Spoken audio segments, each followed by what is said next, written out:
Well, I'm on the naughty list. Not gonna lie. I'll fill you in on that in a few minutes. First, I'm Dr. Patty Barch of naturallyunbridled.com and Naturally Unbridled Wellness in Onalaska, Wisconsin. And this is Down the Ridge with Dr. Patty, where I give you somewhere between 7 and 10 minutes worth of information, thoughts, and just general ongoings of things in the world, but mostly focused on health and wellness.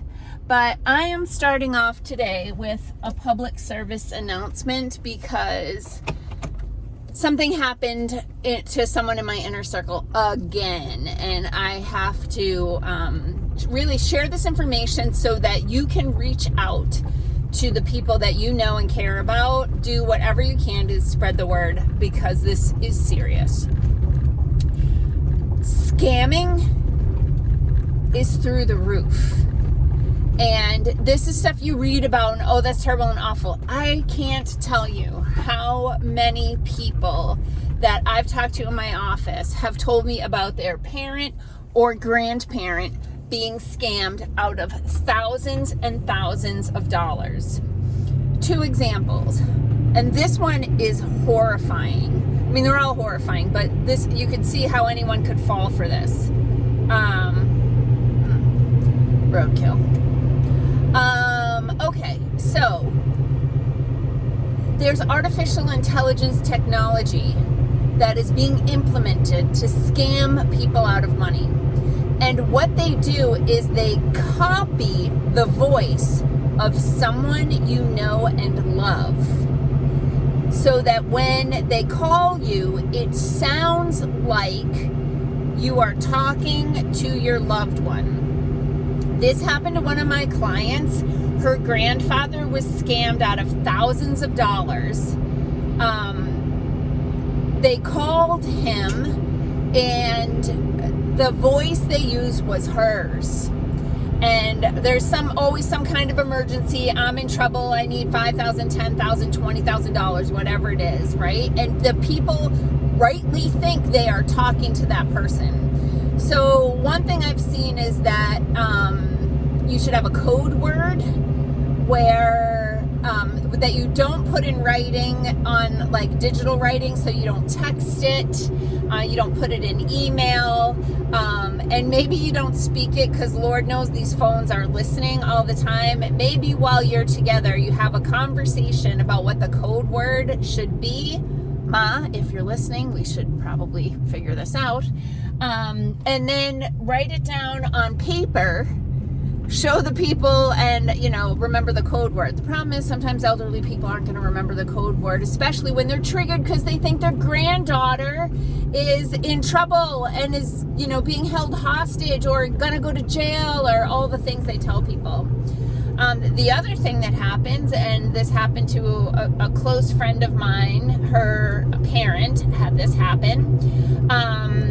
The phone scammers call and threaten the person, and the person stays on the phone with them, and they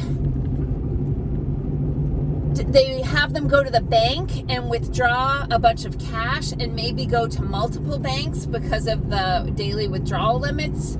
And then they take that cash and they turn it into digital currency, and they send the money, right? Because they're afraid. And, that first of all, like, I don't have to go into the multiple layers of disgust and horrification, is that a word, that leads to. But here's a level some people won't think of. So when the FBI raids Grandma's house because they saw that she donated $10, $20, $30, $100,000 to this terrorist organization, unwittingly, of course, they'll obviously realize after they've given her a heart attack after crashing down her door, that, oh, this was a scam situation. Another one of my clients was telling me about how I think it was her stepmother was being scammed, and they were like afraid they could tell she was being scammed, and she was trying to talk to them about it, but they, like, the grandmother or stepmother was so afraid that she was hiding it from them, and it was like a buy gift card type of thing. And they keep them on the phone. So those of you who work in retail or banking, please, I'm sure the banking people are having all kinds of training about this, but perhaps the retail people aren't. But anyway, if you got old people on the phone doing weird things, like, help them out. And that actually is what happened to my client's situation, which the woman at the dollar store or something, of all places, recognized the pattern, and the same thing had happened to someone that she cares about, and she was like, ma'am, this isn't real, you're being scammed. And the cashier stopped it. So you have power, so do that. All right, so now I'm almost to my little stopping point, but I did want to tell you why I'm on the naughty list. So I have been on the naughty list with the social media people for a few years, obviously, because I was one of the loud voices in the early days trying to get the word out about some of the things that were happening in the world that the pieces didn't fit. And because of that, there are algorithms in place that try to keep a lot of my information so that it's not being shown to very many people. And I see this, like, I'm a smart person and a trained observer, and I notice that, I have thousands of followers, and I'll put up a post that like hundreds of people will like and comment on it, and then a dozen, 2 dozen people will share it. And what I notice is that when I go to those people's pages to look at what's being said on the shared content, it's crickets. Nothing. Nobody is saying anything, because the algorithms say, okay, you can see what she posts, but if you share it, we're not showing it to anyone new. So consistently, if I see my stuff getting shared, I don't always see much traction from it because of being on the naughty list. So if anything I share seems important to you, you can also share it, like, comment. If you're watching on YouTube, subscribe and click the little bell. The more interaction with the content, the more we can, like, work the algorithm so that it eventually gets shown to more people.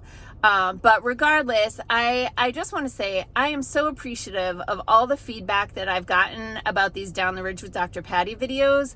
I'm really glad that you're enjoying them.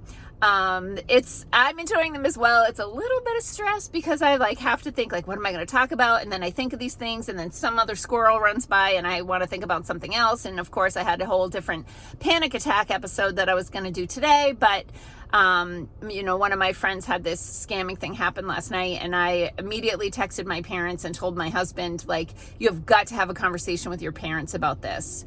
Because sadly the elderly are, really the biggest victims of this, and it's disgusting. So if you have stories about scamming that that either happened to you or happened to someone that you know or love, why don't you put it in the comments? Because that would be a good way for people to see the other types of scams that are happening, so that we can all have conversations with the people that we care about to try to keep them and their finances safe. Okay? Peace out, peeps. Have a healthy day and a healthy weekend, because it's Friday. So I'll do another one Monday morning. Bye.